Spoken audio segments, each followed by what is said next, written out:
Welcome back to the video, grade 12s. In today's video, we're going to take a look at question 7 of this question paper.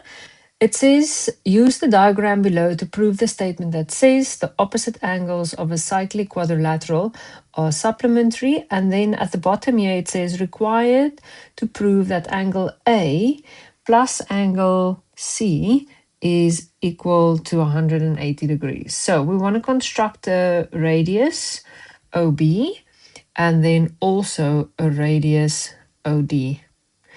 So we're first going to list this construction. So we created radii OB and OD.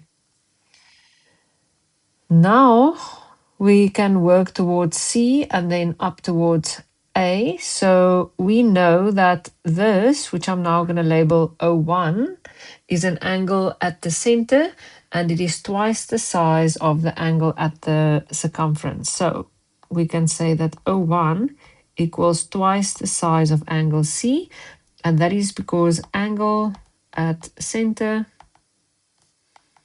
equals 2 times the angle at circumference.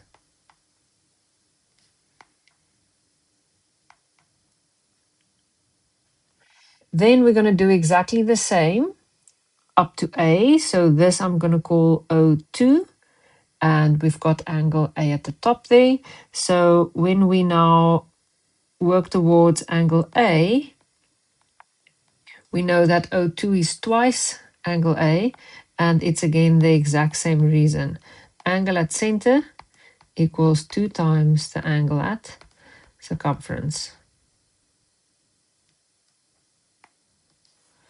So that means that O1 and O2 should also be equal to 360 degrees, because you can say it's a revolution, or you can say it is angles around the point. And then we can replace this with the new value. So this is 2C and 2A. We can take out the 2 as a common factor. And then we can divide the 2 away to the other side. And that would give us the 180 degrees.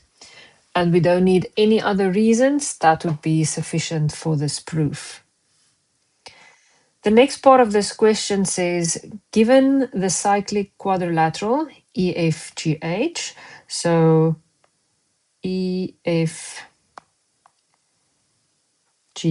that is the big cyclic quad in our circle. We can see all of the angles on the circumference of the circle. They tell us that angle G is 114. We can see that at the bottom here. And then we can also calculate angle E if it's necessary, because these are opposite interior angles of a cyclic quad. Then EF is 12. This is on the diagram. FG is 8. And then H is 6 units.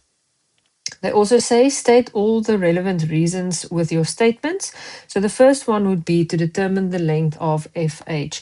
So I like to highlight what I am looking for in the diagram.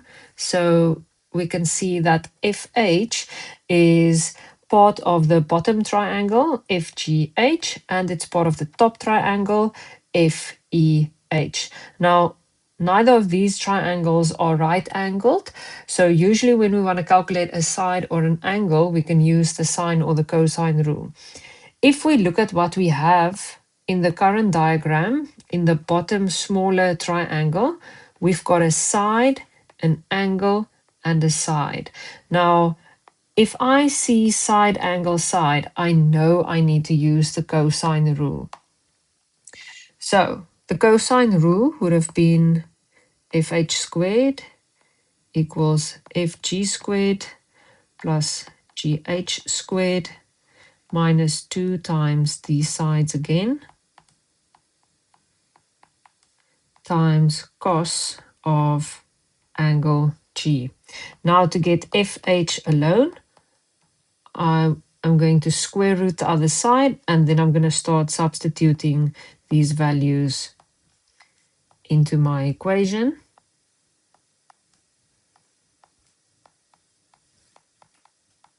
And we can go to the calculator once from here, type in everything, and then you will see that it is 11,79 units.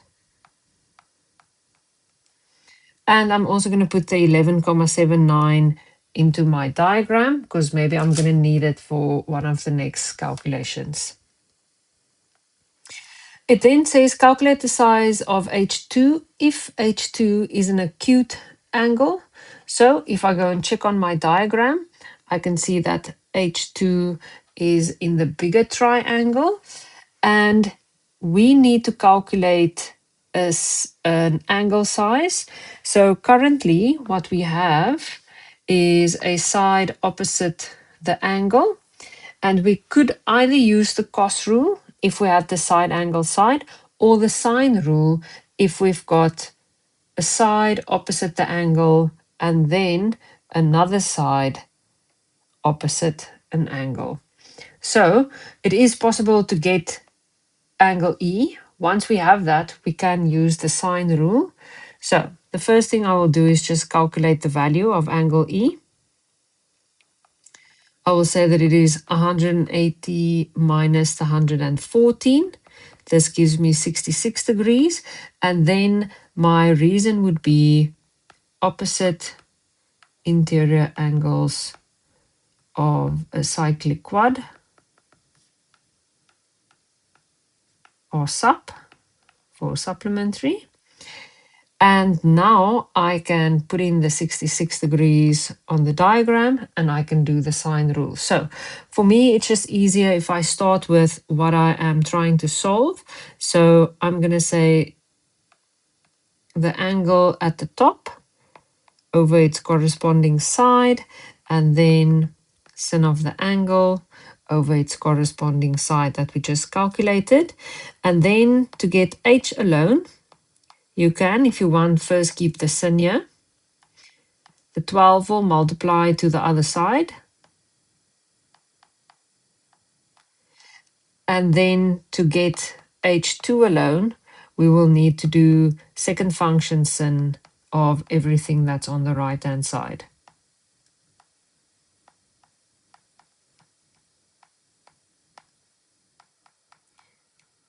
And then we can just pop this into the calculator and round it off to 2 decimal places. We will get 68,41 degrees.